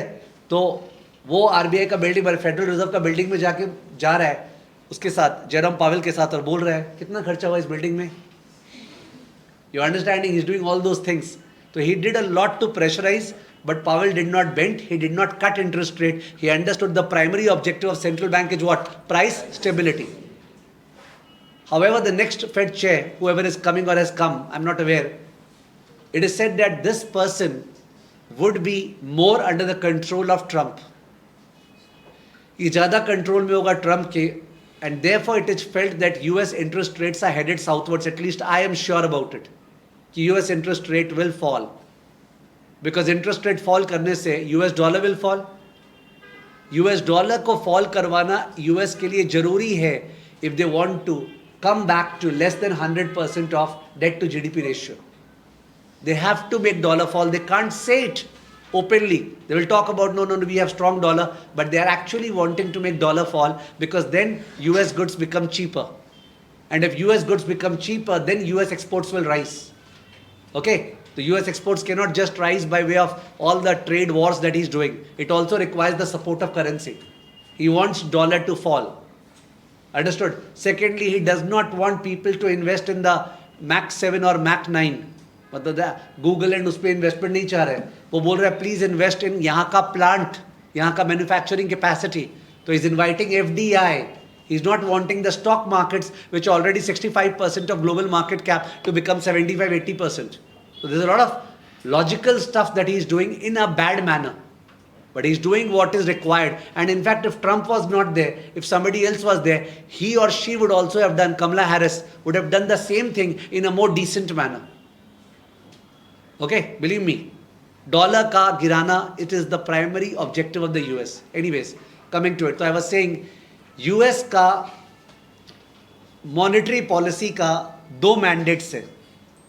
One is full employment, the second is price stability. माने price stability and full employment. India का नहीं है, US का है price stability and full employment. और दोनों को इक्वल रखा है, ऐसे ही रहा, दोनों बराबर है. प्राइस स्टेबिलिटी ऊपर है, प्राइस स्टेबिलिटी नीचे भी नहीं है. तो if you ask me sir, कोई भी कंट्री ऐसा है क्या सेंट्रल बैंक का ऑब्जेक्टिव जिसमें प्राइस स्टेबिलिटी इज नीचे? नहीं है. Price stability is either at the top, monopoly और डुओपोली, ओलिगोपोली होगा, but price stability is always at the top. समझ गए? यूएस का इनफैक्ट 3 ऑब्जेक्टिव्स है. Number 1 price stability, number 2 full employment and number 3 moderation of long term interest rates. क्या बोला? Moderation of long term interest rates. Long term interest rates, long term interest rate फिर से बोल रहा हूं, and short term interest rate, focus करना.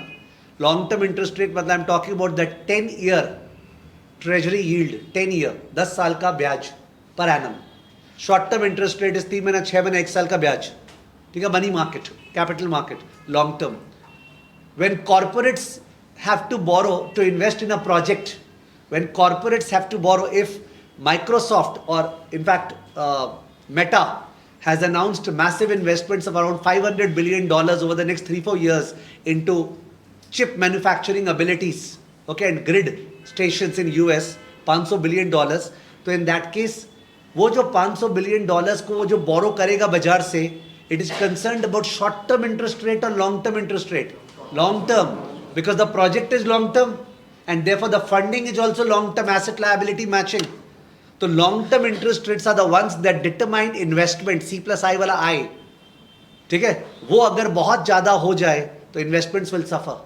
दे don't want that to happen, so their objective is to moderate long term interest rate. तो one is price stability, second is full employment and the third is to moderate long term interest rate.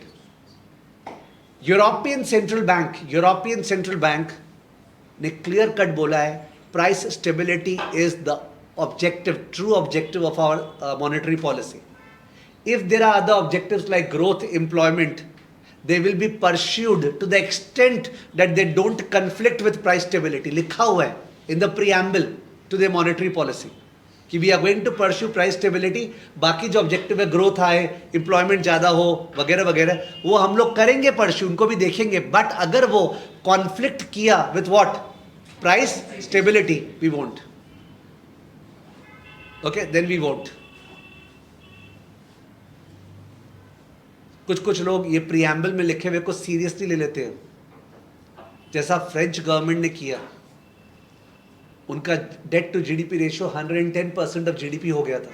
110, 100 से ऊपर जाते ही high. India का 85 है and 2031 तक India ने announce किया है will make it 50% of GDP. And believe me, the budget was in that direction. Doesn't matter what unpopulate may sound, but it's maintaining the fiscal discipline, whatever.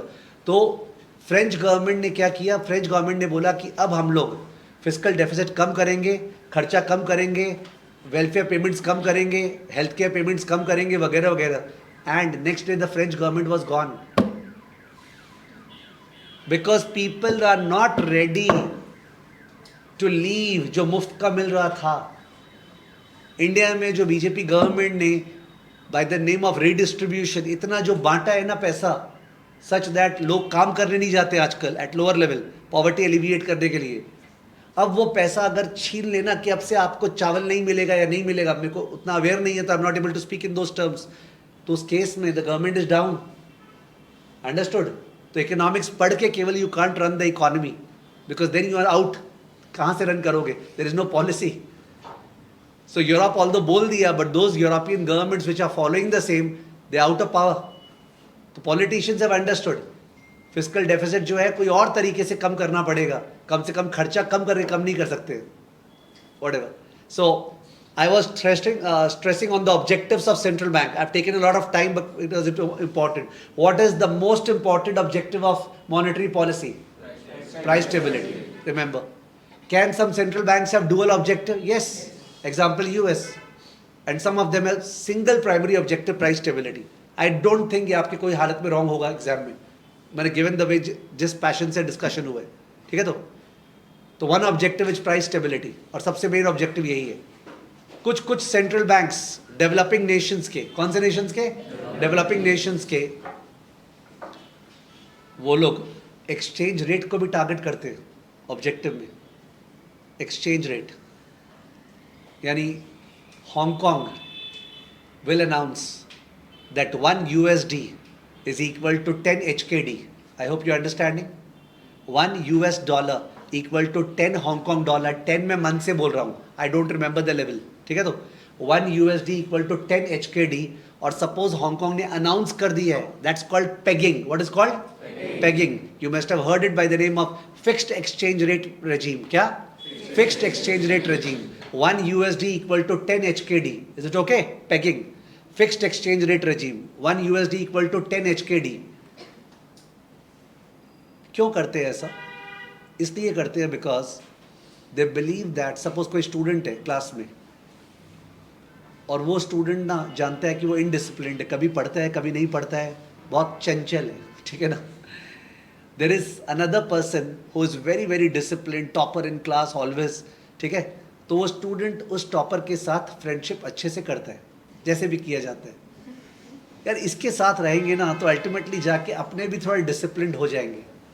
It's like tag along drag along clause, ठीक है. ये word private equity बाद में आएगा. Same चीज हो रहा है. कई बार क्या होता है ना, हाई लेवल इकोनॉमिक्स को अपने नीचे लेवल पे समझते नहीं व्हाट इज हैपनिंग. तो developing nations feel that if they peg their currency to a developed nations currency, तो डेवलप्ड नेशन तो डिसिप्लिन्ड है, तो अकॉर्डिंगली क्या होगा, हम लोग भी डिसिप्लिन्ड हो जाएंगे. In case you just got the feel of it and you wanted to go one step ahead, let me explain क्या होगा. सुना please.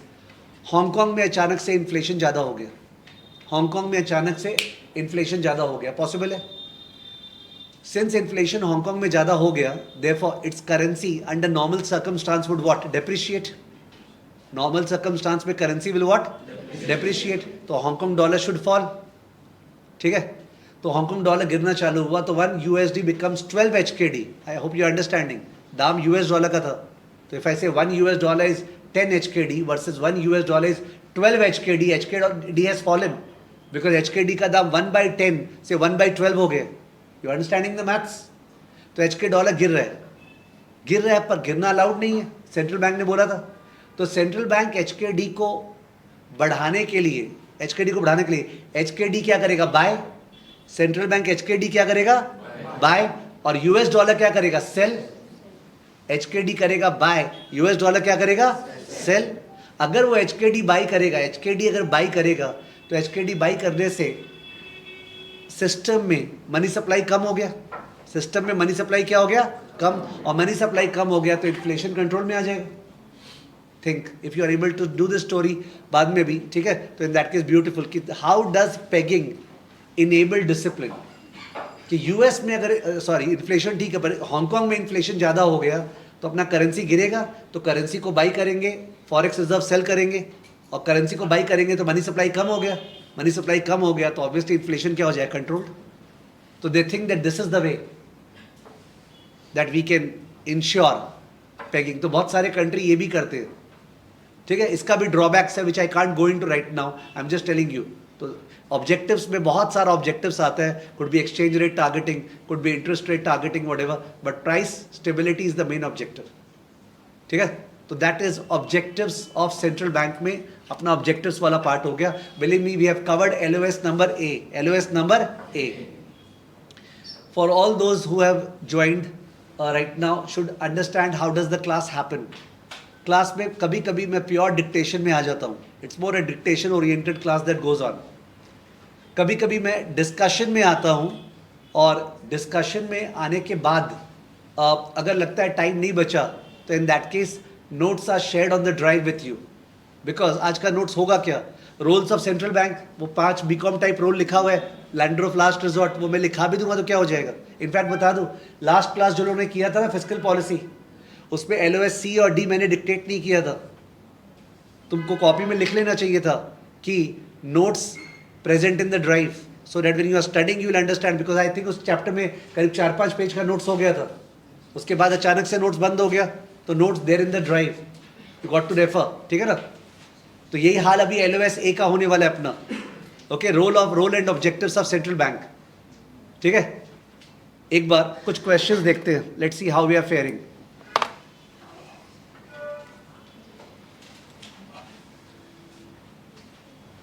Okay. Now there are two files that we share with you in the questions in class. Listen carefully. One is this file, you will understand, जहां बड़े बड़े questions है, देखो बड़े है और explanation तो एकदम ही बड़ा बड़ा है। Have a look एक बार, see the explanation. Can you see? This file is generated from Claude and GPT by feeding prompts which ensure that वो जरा सा भी डाइवर्ट नहीं करता है करिकुलम से। उसको बोला गया अपना खुद का ज्ञान नहीं, जो टेक्स्ट में लिखा हुआ है, जो लैंग्वेज है, जो डेफिनेशन है, उसके दायरे में रहते हुए सॉलिड एक्सप्लेनेशन, जिससे कि लोगों को बुक रीड नहीं करना पड़े, because book reading is boring, believe me, but when done as a part of question it is not boring, because question में आपका दिमाग लगा, यू डिड इट रॉन्ग और right, then you read the answer, वहां पे एक activism है because of विच वो हो जाता है reading.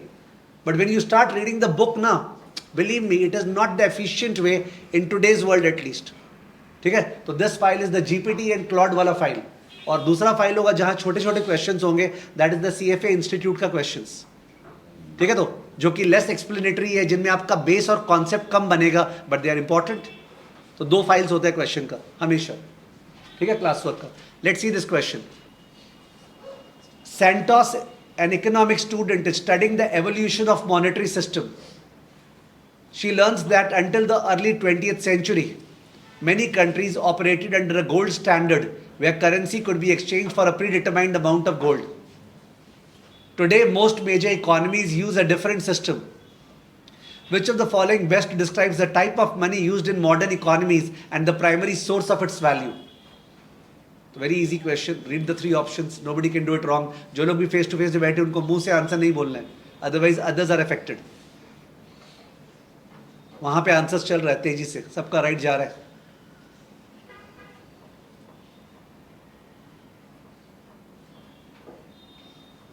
Okay, the answer is obviously, now you can see C, fiat money. अभी modern money is fiat money that derives its value from government decree and general acceptance, from government decree कि government ने कानून निकाला है, and general acceptance. Okay, बहुत सारे countries है जहाँ पे उनको अपने खुद के करेंसी में भरोसा नहीं है, तो इवन दो गवर्नमेंट डिक्री है बट वहाँ पे US डॉलर चलता है, people are more confident about US dollar. तो देखा जाए तो वहाँ पे जनरल एक्सेप्टेंस नहीं है, गवर्नमेंट डिक्रीज दे, ठीक है।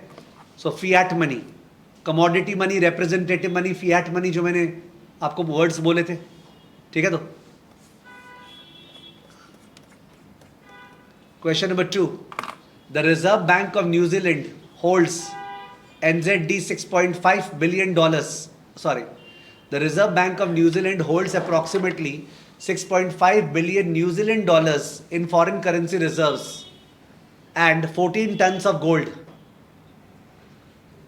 Which of the following best explains why central banks continue to hold significant gold reserves even though major economies abandoned the gold standard nearly a century ago? अभी भी gold क्यों hold करते हैं central bank, अगर gold standard है ही नहीं? जब gold standard था तब तो होल्ड करना जरूरी था legally, because you are saying that money is convertible into gold, तो you have to hold the gold, it was disciplinary. But अभी जब है नहीं तो फिर क्यों होल्ड करते हैं? क्वेश्चन का टोन समझ गया? तो इस पर ठीक से नपातुला आपको आंसर देना पड़ेगा कॉमन सेंस से सोचते हुए।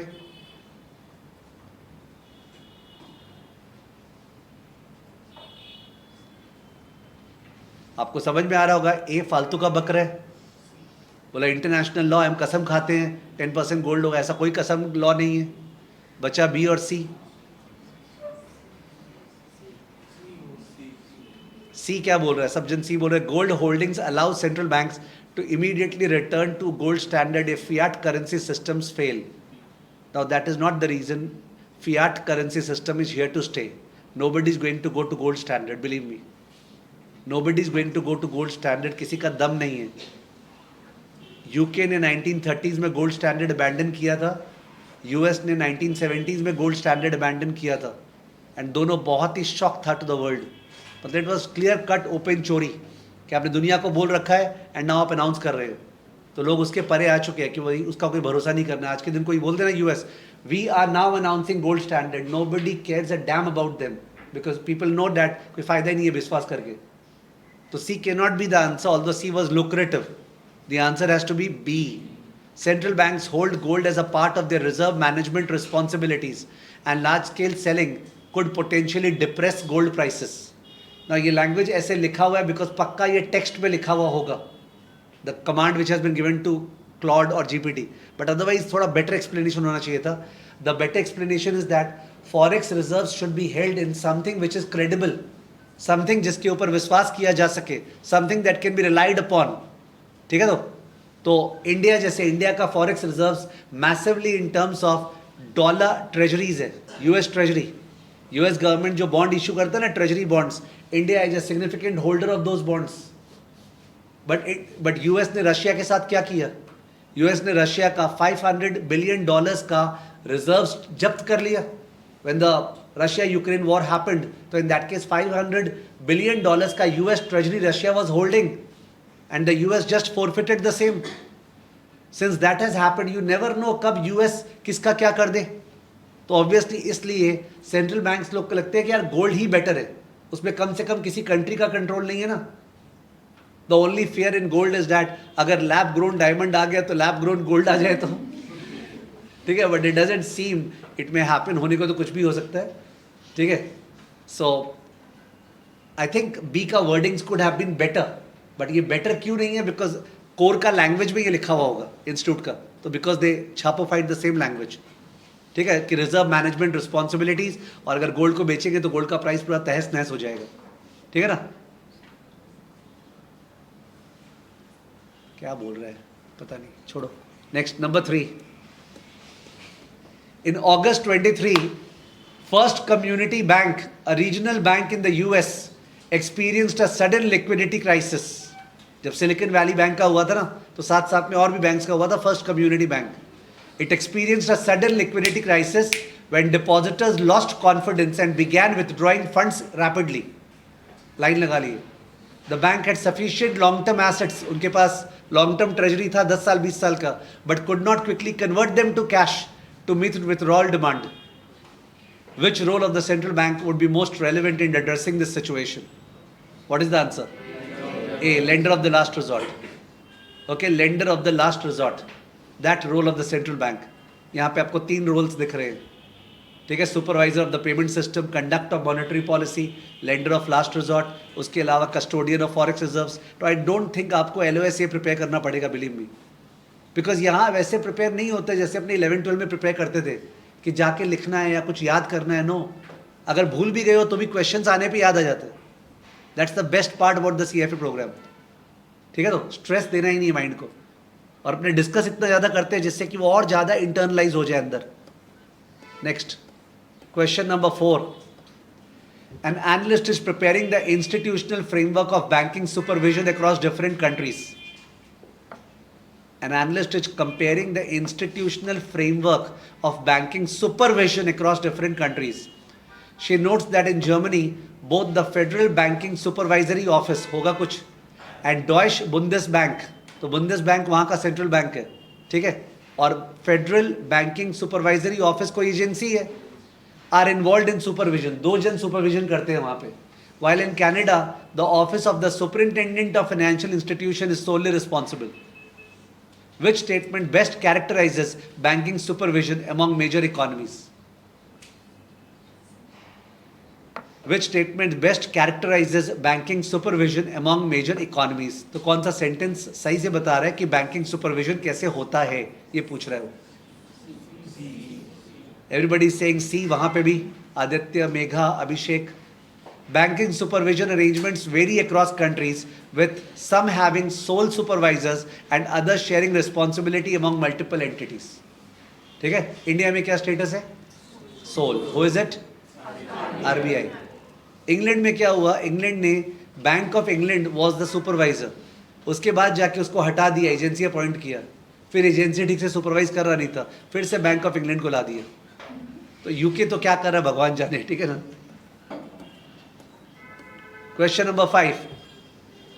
The Bank of Thailand's website states, the Bank of Thailand shall have the objective to maintain monetary stability, financial institution system stability and payment system stability.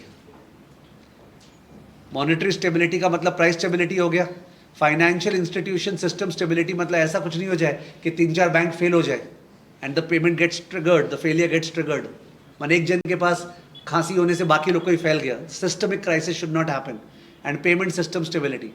The European Central Bank states its primary objective is to maintain price stability while supporting general economic policies without prejudice to the objective of price stability. Okay, you got the meaning of the language. कि हम लोग को price stability follow करना है, बाकी चीज देखेंगे, पर प्रोवाइडेड वो लोग उसके साथ कॉन्फ्लिक्ट नहीं करते. Which of the following best describes the relationship between multiple objectives that central bank may pursue? Objectives of monetary policy के बारे में पूछ रहे हैं. Which of the following best describes the relationship between multiple objectives that central bank may pursue?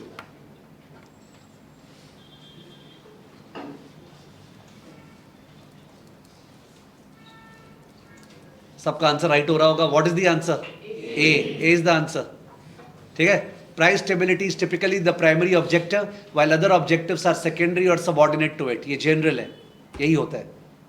B बोल रहा है all objectives are given equal importance.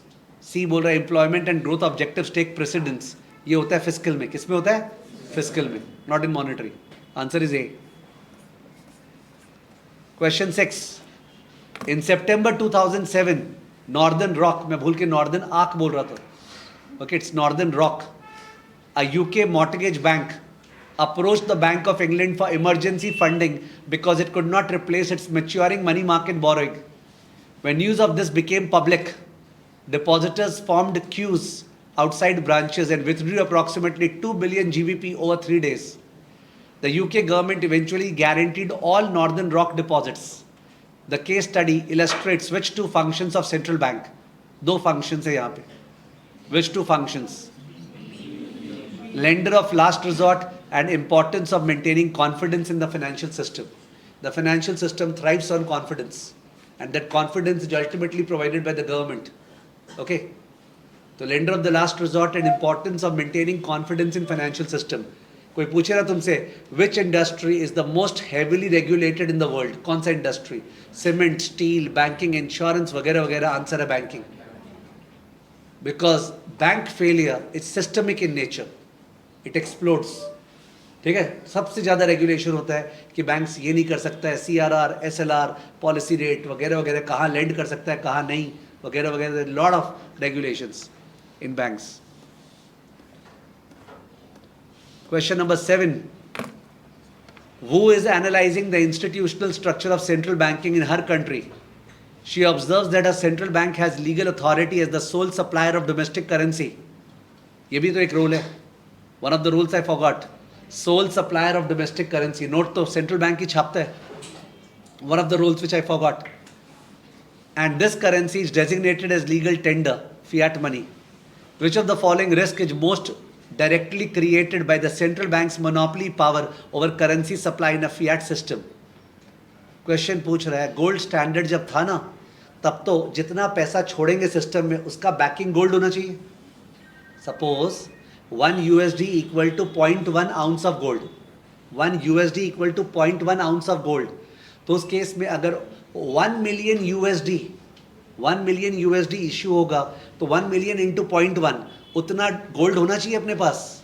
You can not issue currency unless and until it's backed by what? Gold. पहले ये होता था तो discipline था ना. There was a discipline. ठीक है. पर अब जब फियाट मनी हो गया तो डिसिप्लिन तो है नहीं. कोई प्रॉब्लम आ रहा है, नोट छाप दो. तो वही बोल रहा है विच प्रॉब्लम. कौन सा ऑप्शन तुमको दिख रहा है कि ये इस चीज के बारे में बोल रहा है? B. The central bank could expand the supply of money indefinitely, potentially undermining the currency's value. B. The central bank could expand the money supply indefinitely, potentially undermining currency value. Note छाप के दिक्कत clear नहीं हो सकता है, because money is not scarce, resources are scarce. Okay, if you print a lot of money, it is not good. A जो है ठीक उल्टा लिखा हुआ था. The central bank could contract the money supply too severely, making currency too scarce for economic transaction. Mathematically it is possible. कि sir ये भी तो possible है, argue करो तो. But practically it doesn't happen. Why would the central bank do? Central bank का tendency यही रहेगा कि नोट ज़्यादा छाप दे, एकदम नोट कम कर दे, लोगों के पास नोट नहीं. There is no rational, there is no political pressure for that. So therefore it is not making any logical sense. ठीक है? आर्ग्यूमेंट के लिए कर तो सकता ही है, one can go, but we are not doing that, we are doing the logical part. तो एक्सपेंशन में नोट छापने का अनब्रिडल्ड टेंडेंसी हो सकता है. ठीक है ना. और ये जो सी बोल रहा है, the central bank could be required to exchange currency for gold. It doesn't happen in fiat, it happens in what? Gold standard.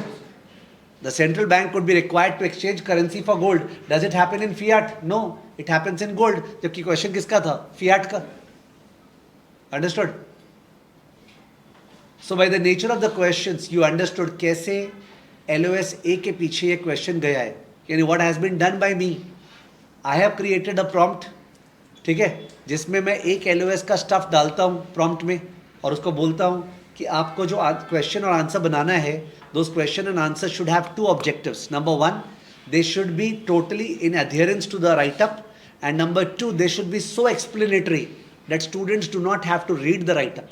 These are my two requirements when I am asking Claude or GPT to create the question. कि this becomes a substitute of the write-up and this is totally consistent with the write-up. समझ गए? Because that is what is required. People don't want to read, and I feel that core का जो reading है वो less काम का है as compared to what is produced over here. वो तो आपने read नहीं किया ना अपने. We don't have the फालतू का time to read all this stuff. But if you were to start reading also, घर पे एक बार read भी देखते हैं, you will find tremendous stuff लिखा हुआ है. Core cannot match it. तो जो लोग भी बोलते थे ना कोर रीडिंग को रीड करना चाहिए, वो पास्ट टेंस था when AI was not there. आज के डेट पे दैट इज इनएफिशिएंट.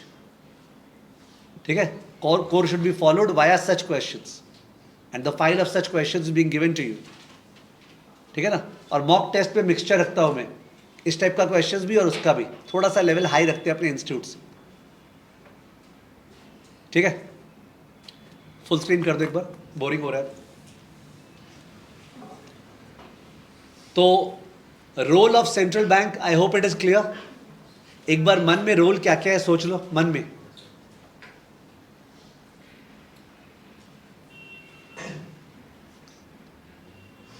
में सोचते हुए अगर बाई चांस 6 रोल है और तुमको 4 ही याद आया, तब भी एग्जाम में फुल मार्क्स होगा, क्योंकि लिख के नहीं आने.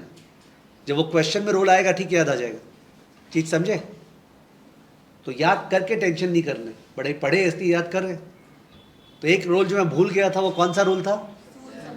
Soul supplier of domestic currency. उसका प्रॉब्लम क्या है? Indiscipline. You may supply more currency because it's fiat, it is not backed by gold. एक पॉइंट आया ना. Sole supplier of domestic currency से आया ऐसा इनडिसिप्लिन, जितना भी छाप देगा, because gold standard is not there. Lender of last resort का कई एग्जाम्पल हो ही गया, नॉर्दर्न रॉक. ठीक है. First community bank. और कंडक्ट ऑफ मॉनेटरी पॉलिसी तो मेन चीज ही है. उसके अलावा supervisor of the payment system, supervisor of banks. सही है. तो I think role is clear. और ऑब्जेक्टिव्स में केवल एक ही मेन समझ में आया, क्या? What? Stability, price stability. That was the main stuff. Even though I took examples in between, Australia में ये है, इसमें ये है. यू आर नॉट रिस्पॉन्सिबल किसमें क्या है. मैक्स टू मैक्स यूएस में क्या है, one should know. And one में फील अनपेट्रियोटिक अबाउट हम यूएस का क्यों याद करेंगे, बिकॉज भाई यूएस है. ठीक है ना. It is controlling the entire economy, you have to remember. ठीक है. तो यूएस में मैंने क्या क्या, किसी को याद हो तो, what are the objectives of monetary policy under the US federal reserve?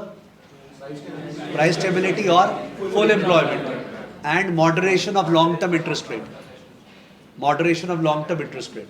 तो मैक्सिमम यूएस का याद कर सकते हैं, बाकी they cannot make us responsible. Remembering के ऊपर कोई हालत में नहीं होगी. और यूएस का भी ऐसे पूछेगा, वो भी डाउट है, even though I said about it. अब थोड़ा सा और बताओ तुम लोग अपना नॉलेज। मॉनेटरी पॉलिसी टूल्स के बारे में what words come into your mind? What are the tools of monetary policy? Okay, somebody is saying open market operations, Cash reserve issue, repo rate. Reserve ratio requirement, और किसने बोला repo rate. तो 3 words मेरे पास आ गया, sufficient है, यहीं पे रुकते हैं, 3 काफ़ी है। मॉनेटरी टूल्स का बात हो रहा था। Monetary tools, conduct of monetary policy के लिए 3 टूल्स है। One is open market operations, OMO. Second is repo. Somebody said repo. It's called by different names at different places. And third policy tool is what? Reserve requirements. Reserve requirements. जब ये तीनों words बोल रहे हैं, सबके अलग अलग मन में अलग अलग बने थॉट्स आ रहे होंगे। रिजर्व रिक्वायरमेंट्स आई थिंक सबसे पॉपुलर होता है इंडिया में, स्टूडेंट्स जानते हैं। CRR, SLR, cash reserve ratio, statutory liquidity ratio, यानी जो डिपॉजिट बैंक्स के पास आता है, they can not lend the same out, they have to keep a certain fraction of it as what? Reserves, and they can lend the remaining out. ठीक है, it was such a marvelous display of expansionary monetary policy by India. I was not imagining it will happen, but it happened in the last 6 months, where India cut its CRR requirement. अब याद नहीं आ रहा 4 से 3.5 या क्या किया था, पर इंडिया ने रिजर्व रेशियो रिक्वायरमेंट्स को छुआ। नॉर्मली छूता नहीं है कि अब से बैंक्स को कमती रिजर्व रखना पड़ेगा। That goes to show the stance of the government कि वो लोग को एक्सपेंशनरी मॉनेटरी पॉलिसी करना है। ठीक है, सो रिजर्व रेशियो रिक्वायरमेंट वो हो गया। If reserve ratio requirement is increased कि 5% के बदले 7% reserves, it's a case of expansionary monetary policy or contractionary monetary policy?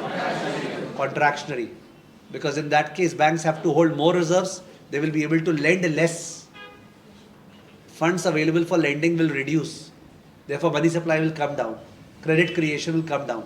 It's contractionary monetary policy. Status क्या है? स्टेटस ये है, डेवलप्ड इकोनॉमीज, कौन से economies? Developed economies, the G10, okay, Japan, Australia, US, UK, they do not use reserve requirement as a policy tool generally. They don't use it. Developing economies are the ones that use it more. Developed economies do not use. China use करता है। Developed economies क्यों नहीं use करते? Because क्या होता है ना, एक चीज के ऊपर जरा सा और एक्स्ट्रा दिमाग लगता है ना, तो वो रहता जाता है मन में, माइंड में। बिकॉज डेवलप्ड इकोनॉमीज में कैपिटल उतना स्केर्स नहीं है, तो इट इज बिलीव्ड दैट अगर रिजर्व रिक्वायरमेंट कम कर दें, कम, and banks have more money to lend, still either banks may not lend और there may be no demand for funds by the corporates.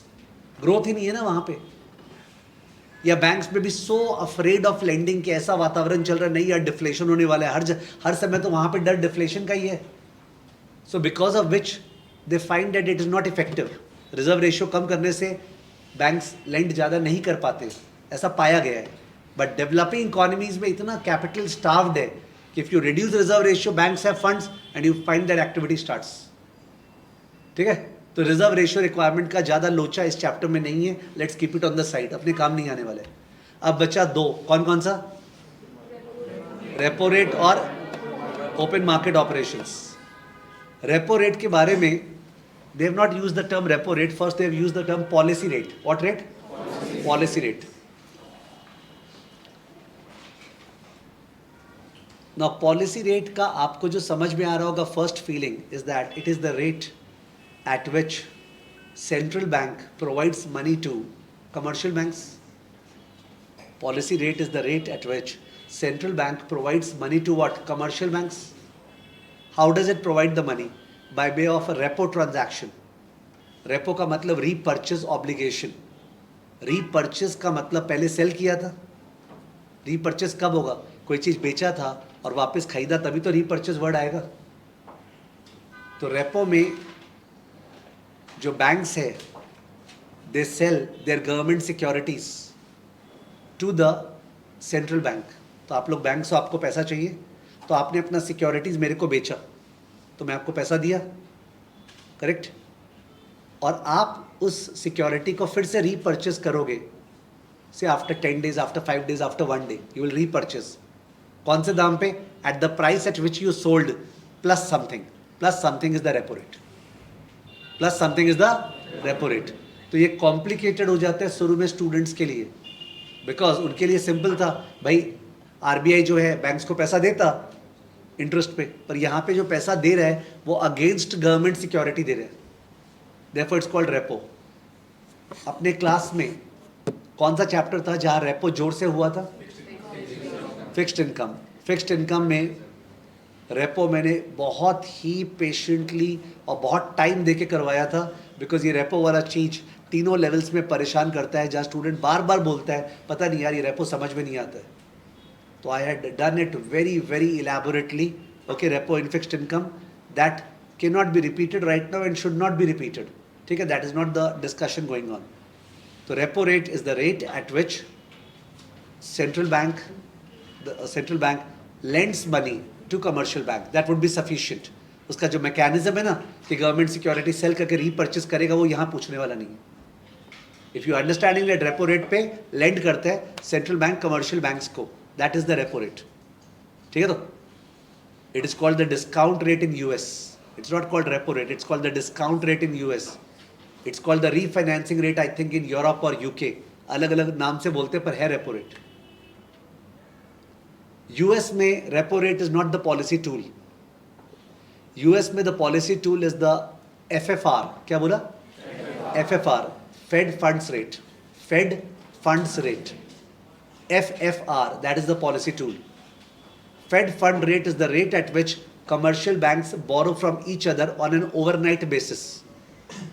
Banks borrow from each other on an overnight basis. That is called FFR. जैसे India में call money market है, आपने सुना है?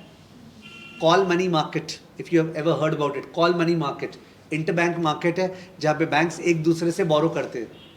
That's called call money market. India में उसका नाम call money market है, यूएस में है fed fund rate. What rate? Fed fund rate, FFR. Fed fund rate. It is the rate at which banks borrow from each other, okay, on an overnight basis. Overnight मतलब एक रात के लिए. Okay, that is FFR. तो tools वाले part में time अच्छे से स्पेंड करना पड़ेगा. मैं तो अभी केवल दोस्ती करवा रहा था कि कम से कम नाम जो है ना थोड़ा सा कंफर्टेबल हो. जैसे somebody not coming from a commerce background may not have heard many of the terms at all. First time सुन रहे तो उसके लिए ऑब्वियसली डिफिकल्ट होगा, पर उसको इम्बाइब करना. तो I was doing what, I was just making friendship with those names कि रेपो रेट, FFR थोड़ा सा सुना हुआ हो जाए, so that we can discuss in depth about them. ठीक है, तो when I was showing you the LOS, जब मैं LOS दिखा रहा था आपको, तो LOS A अपना हो गया है ना, roles and objective. Pretty confident भी आप होंगे, इससे क्वेश्चन रॉन्ग नहीं हो सकता है. LOS C का फर्स्ट पार्ट, LOS C का फर्स्ट पार्ट क्या था? Qualities of effective central bank. Qualities, quality में 3 क्वालिटी है इफेक्टिव सेंट्रल बैंक का. One is independence, second is credibility, third is transparency. Independence, credibility, transparency heavily tested in the exam. ये नहीं पूछेगा what are the 3 qualities बताओ, ठीक है, और बोलेगा ऑनेस्टी, ट्रूथफुलनेस, फॉल्सहुड, और तो वो तीनों खोजना है. टाइम पास नहीं चल रहा है, तीनों वर्ड्स का मतलब है, ठीक है ना. तो stupid questions do not come. Independence, credibility and transparency, 3 चीज बोले. तीनों वर्ड कोई बोलेगा मेरे को समझ में नहीं आ रहा है, बट माइंड में कुछ ना कुछ हिट कर रहा है, which you can't speak out but it hits. Independence, credibility, transparency. Let me check कितना हिट किया. अगर सेंट्रल बैंक बोलता है we will maintain the inflation at 4% plus minus 2%. We will maintain inflation at 4% plus minus 2%. लोग विश्वास करते हैं कि yes सेंट्रल बैंक कर देगा ये. What is that?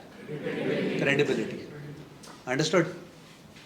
You joined the class. मैं बोल रहा हूँ, if you attend the lectures, do the classwork questions, homework questions and the mock test, you will definitely pass. So if I say this with a conviction and you find that yes, others also pass this way, तो अगर आपको faith होता है तो there is credibility in me. ठीक है, तो credibility मतलब विश्वास का बात हो गया. तो that depends on past का क्या legacy है. ठीक है, credibility is determined by past legacy. Credibility अगर है किसी सेंट्रल बैंक का, that's a great power because it becomes a self-fulfilling prophecy. Self-fulfilling prophecy, भविष्यवाणी. क्यों क्या है कि मैंने तुमको बोला, अगर सपोज मैंने तुमको बोला मेरे को दिख रहा है तुम जैसे पढ़ रहे हो ना पक्का पास होने वाले, believe me, it has happened with me. जहाँ मैं स्टूडेंट को बोल रहा हूँ तुम जिस तरह पढ़ रहे हो तुम पक्का पास होने वाले, बिलीव मी. ठीक है, जस्ट बाय वो बोलने से उसको जो कॉन्फिडेंस आया, जो कॉन्फिडेंस लैकिंग था, उस कॉन्फिडेंस की वजह से वो पास हो जाता है. It becomes a self fulfilling prophecy.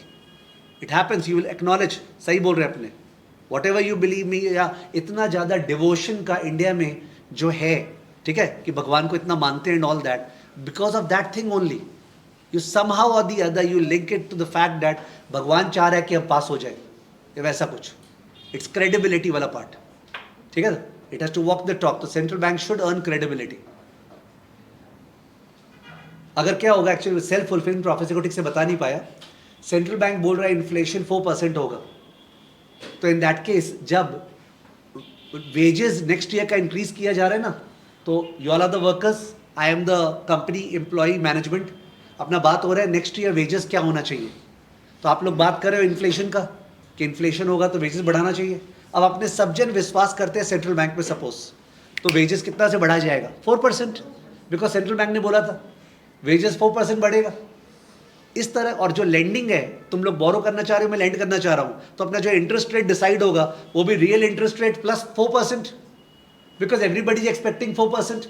So all the transactions in the economy are based on 4%, and if that happens, actual inflation बाद में क्या होगा, 4%. It becomes a self fulfilling prophecy, credibility. ठीक है, तो बाकी दो वर्ड्स क्या था, independence and transparency. Federal reserve लगातार रिपोर्ट्स निकालता है. ओके, मॉनेटरी पॉलिसी मीटिंग में reports, summary of economic projections, कि क्या होने वाला है. जैसे अभी सारे यूट्यूब में चल रहा है कि बजट के पहले इकोनॉमिक सर्वे आता है इंडिया का. ठीक है, क्या 800 पेजेस का इकोनॉमिक सर्वे है, जहाँ पे the ministry of finance is speaking out what they think about the economy. वैसे ही the central bank should come out with reports ना, कि इकोनॉमी का स्टेटस क्या है, what is their target for inflation, what is the growth they are looking at. should speak it out, should be communicative. ठीक है, जितना ज़्यादा communicative हो उतना बढ़िया. तो transparency is all about communication, कि अचानक से कुछ नहीं करते छुपा के. ठीक है, वी आर ऑलवेज कम्युनिकेटिंग, ये हो रहा है, अब इतना सिलेबस हो गया है, अब इतना होगा, इस मंथ का अपना ये टारगेट है, ऐसे टेस्ट होगा. तो we are communicating transparently, that is transparency. Any central bank which is not transparent, it will not be credible also. Transparency is required for credibility. So transparency is disclosure. ठीक है, तो independent सबसे main word है. Independent का मतलब central bank is independent of political interference. It is doing what it feels it should do, which is price stability. जबकि government policy maker Trump will ask it to cut interest rate, to pull employment and growth, which is important, but that's not the objective. The objective is price stability. And you have to understand conversation कि Trump बोल रहा है Pavel को please interest rate cut कर, जिससे कि employment और बढ़े, इकोनॉमी एक्सपैंड करे. पावेल बोल रहा है नहीं, मेरे को इन्फ्लेशन का डर है. ट्रम्प बोल रहा है कर, वो बोल रहा है नहीं कर. नहीं, वो जो नहीं बोल रहा है दैट इज इंडिपेंडेंस, और उसको फोर्स नहीं कर सकते. So it is believed that Trump's politics will result in central bank independence being compromised. ठीक है, can the central bank adhere to its price stability objective and not give in to the pressure created to cut interest rate? ठीक है, that is independence. There are two types of independence: operational independence and target independence. Target independence and operational independence. Operational independence is about the freedom to set policy rate. Freedom to set policy rate. That is operational independence. Target independence is the freedom to decide how inflation would be measured, how inflation would be targeted to achieve within a particular time span कि 2 साल में inflation achieve करना है या 1 साल में या 3 साल में, और CPI से मेजर करेंगे या WPI से मेजर करेंगे, तो measurement of inflation and over what period would it be coming to the target, ये सब है target independence. Operational independence was policy rate, target independence is about inflation, कि इन्फ्लेशन का मेजरमेंट, इन्फ्लेशन का horizon, वो सब फिक्स करना. Most central banks in the developed world have operational independence. Which independence? Operational. They decide upon the policy rate, but they don't have target independence. It is, I think, mostly the European Central Bank, okay, which is having both the independence, which is operational as well as target. तो यहाँ पे तीनों words आपको याद रह जाएगा. याद नहीं भी रहा तो मल्टीपल चॉइस में याद हो जाएगा. ट्रांसपेरेंसी था, क्रेडिबिलिटी था, इंडिपेंडेंस था. इंडिपेंडेंस में आपको ट्रम्प का याद आ जाएगा, सर बोले थे. ठीक है. इंडिपेंडेंस में दिक्कत क्या होगा, ये दोनों जो बोला ना, कौन सा, ऑपरेशनल इंडिपेंडेंस और टारगेट इंडिपेंडेंस, और उसके अंदर जो बोला कि ऑपरेशनल में पॉलिसी रेट डिसाइड करना और टारगेट के अंदर क्या बोलते हैं, इन्फ्लेशन का डिसाइड करना. ठीक है. वो मल्टीपल चॉइस करने से बैठेगा, बट ये लोग पूछते हैं, वो दे डू आस्क इट. यहाँ पे दे डोंट कॉम्प्रोमाइज. ठीक है. इंडिपेंडेंस के अंदर जाके ऑपरेशनल और टारगेट इंडिपेंडेंस पूछता है. ठीक है. तो वो मल्टीपल चॉइस पे कवर हो जाएगा, don't have to worry. This was about the qualities of effective central bank. ठीक है. तो आज के क्लास में मैं ये मान रहा हूँ कि मैंने LOS नंबर A तो पूरी तरह से करा दिया है विदाउट हड़बड़ी. LOS नंबर C का qualities of effective central bank एक बार बता दिया है, ठीक से नहीं करवाया. That's by definition. बिकॉज ठीक से कराने का मतलब है और टाइम स्पेंड करते एंड कुछ क्वेश्चंस करते. That we have not done. तो वो बैठा नहीं है जैसे बैठना चाहिए. फर्स्ट वाला डन. ठीक है. तो we have done around 7-8 questions of LOSA. We'll share another 7-8 questions with you so that you can do it independently at your own level. ठीक है. एंड अपने मान रहे qualities of effective central bank ऐसे एक बार डिस्कस हो गया था, सब वापस से नेक्स्ट क्लास को पकड़ेंगे. Fine with you. ठीक है. So that is where we are ending the class and we are meeting once again on Wednesday to continue this. ठीक है. Those who are new joiners, very very important, listen carefully. हम लोग सबको बोलते हैं कि सबसे पहले बिल्डिंग ब्लॉक का क्लास कर लो. बिल्डिंग ब्लॉक आपको ही बोला गया होगा. उसके बाद आपको TVM DCF का बोला जाता है. Over the years I was finding that TVM DCF class करने में लोगों को बहुत पेन हो रहा था, बिकॉज 14 क्लास है एंड इट्स प्री रिक्विजिट का पार्ट, सिलेबस का पार्ट भी नहीं है, करना भी जरूरी है. इसलिए अभी 5 क्लासेस TVM DCF का वेबिनार के फॉर्म में हुआ था. दे 5 क्लासेस कवर द 14 क्लासेस.